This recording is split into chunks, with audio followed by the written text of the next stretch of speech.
राजीव जी से मैं कमेंट ले लेती हूँ। राजीव जी वो कह रहे हैं कि आप पर भरोसा कैसे करें, आप कभी इनको गले लगा लेते हैं, कभी आपको ये एकदम धुर विरोधी और लोकतंत्र के खिलाफ और भगवा करने वाले दिखाई देते हैं।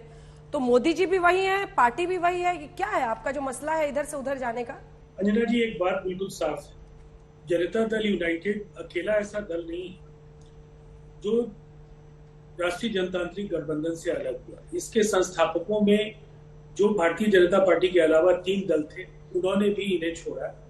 और जिन जिन लोगों के कंधे पर सवार होकर के जिन राज्यों में भारतीय जनता पार्टी थी, चाहे वो नवीन पटनायक जी हो, बहन मायावती जी, शिबू सोरेन हो या महबूबा मुफ्ती हो, या इस तरह के अनेक विसंगतिपूर्ण गठबंधन जिसको ये कहेंगे, वहां ये गए और उन पार्टियों के कंधे पर सवार होकर के इन्होंने उनके सर को ही मूड़ना शुरू किया। अब हालात बदले, लोगों को ये लगा, और बाद के दिनों में शिंदे मॉडल का इस्तेमाल इन्होंने कई राज्यों में करना शुरू किया। तो राजनीतिक दलों को जरूर ये तय करना था कि ये पूरे देश में जो एक राजनीतिक साम्राज्यवाद है कि एक दल विशेष किसी भी सूरत में चुनाव जीत कर आए, अगर जीत कर नहीं आए तो विधानसभा में जिस दल के पास पर्याप्त समर्थन है उसे विभाजित करके वहां अपनी सरकार। ठीक है, शिंदे मॉडल कह रहे हैं, इस पर आप जवाब दीजिएगा। इस वजह से तमाम विपक्षी पार्टियां मान रही। रुक जाइए एक सेकंड, आलोक जी जवाब दे दे पहले आपकी बातों का। आलोक जी वो कह रहे हैं कि इस तरह से जीतेंगे इस बार कि आप सब देखते रह जाएंगे। इतना कॉन्फिडेंस तो ईवीएम अगर हाथ में कंट्रोल में हो तभी हो सकता है, वैसे तो नहीं लगता है। जनता का अपमान ऐसे कोई नहीं कर सकता है। मुद्दे पर आते हैं, कह रहे हैं कि साहब कौन कौन सा विषय, मैं कह रहा हूं अच्छे दिन के नाम पर, वोट नोटबंदी के नाम पर मांगे ना वोट आप। विपक्षी एकता, एक मिनट भाई, एक मिनट, विपक्षी एकता की बात ये बड़ी अच्छी अरविंद वाजपेयी जी ने कहा कि विपक्षी एकता हो जाएगी तो क्या होगा। मैं बताता हूं, अरविंद वाजपेयी साहब, बिहार में आपका एक एमपी है, अभी वो भी खाता नहीं खुलेगा। पिछली बार विधानसभा में नहीं खुला था, इस बार लोकसभा में नहीं खुलेगा अगर विपक्ष एक हो गया तो। और 2015 में नीतीश जी का डीएनए ढूंढ रहे थे मोदी साहब, और 2015 के बाद वो फिर जब 2020 का चुनाव आया तो विकास पुरुष हो गए थे। तो सवाल मोदी जी से पूछा जाना चाहिए कि आप देश के प्रधानमंत्री हैं, नीतीश जी का कभी आप बिहार लेके लोगों का डीएनए ढूंढते हैं, उनको भ्रष्टतम बताते हैं आप, फिर उनके साथ गले मिल जाते हैं। और ये काम यहां पर नहीं है।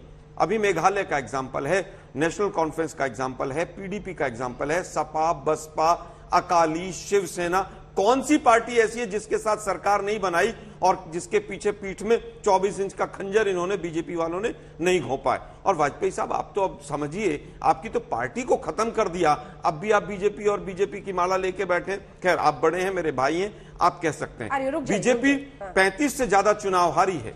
तो अगर मोदी जी का ग्राफ इतना अच्छा है और 5 किलो राशन और शौचालय से देश चल रहा है, तो शौचालय पहले थे ही नहीं।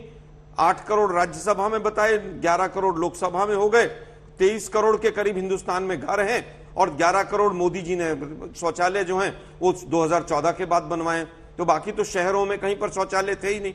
ये आंकड़े भी फर्जी हैं, ये सरकार भी फर्जी है। और जिस तरह से तमाम चीजें हुई हैं, 2019 के बाद गंगा जी में बहुत पानी बहा है, और जिस तरह से कोरोना का मिसहैंडलिंग हुआ, तमाम चीजें हुई हैं। आज महंगाई किस चरम पर है, बेरोजगारी किस चरम पर है, तमाम मुद्दे हैं। और शायद ये सरकार अभी भी अहंकारवश इन चीजों को नहीं देख पा रही। वाजपेयी जी, आपका जवाब। मेरा जवाब सीधा सा है, ये आलोक शर्मा जी, आपको कांग्रेस से लड़ना है, ये बीजेपी से लड़ना है या एलजेपी से लड़ना है, पहले तो ये तय कर लो। और दूसरी बात ये है कि मोदी के डिफॉल्ट पे या उनको गालियां देके जनता उसको पसंद नहीं करती है। और ये सब लोग आप एडमिट कर रहे हो कि प्रयास कर रहे हैं जी, प्रयास कर रहे हैं जी, हो सकता हो जाए ना हो जाए। और कितने खेमे बने हुए, कांग्रेस के राहुल गांधी की नेतृत्वता कौन स्वीकार करने को तैयार है? अगर जिनके 2-2 सांसद हो, 2 दल, एनडीए के नाम बताइए वाजपेयी साहब, आप बड़े भाई हैं मेरे। एनडीए को जरूरत रहेंगे ना, तो 303 है उनकी अपनी। काहे को आप एनडीए के साथ चल रहे हो? फिर जरूरत ही नहीं है तो उनकी। एनडीए को मतलब सहयोगी दल टीवी पे आप कह रहे हैं कि हमारी जरूरत ही नहीं है बीजेपी की, तो क्या मजबूरी है फिर आपकी?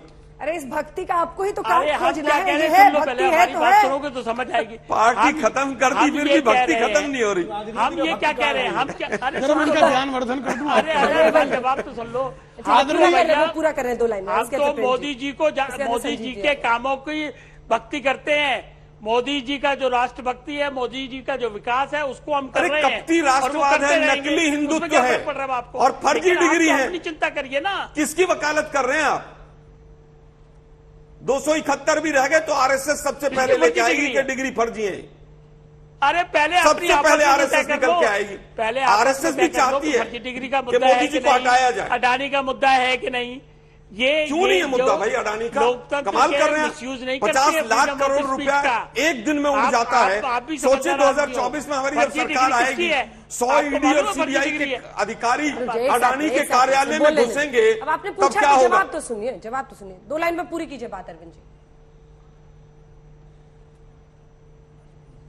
हम ये कह रहे हैं कि ये लोकतंत्र में फ्रीडम ऑफ स्पीच को मिसयूज कैसे कर सकते हैं?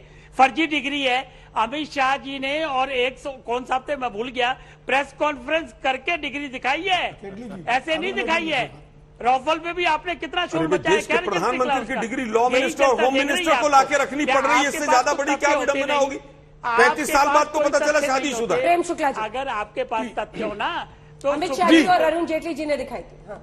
अभी इन्होंने पूछा कि एक एनडीए के पार्टनर का नाम बताइए जिसके पास 2 से अधिक सीटें हो। 2 नाम बताइए कहा था इन्होंने। एक शिवसेना है, 13 सांसद हमारे साथ हैं।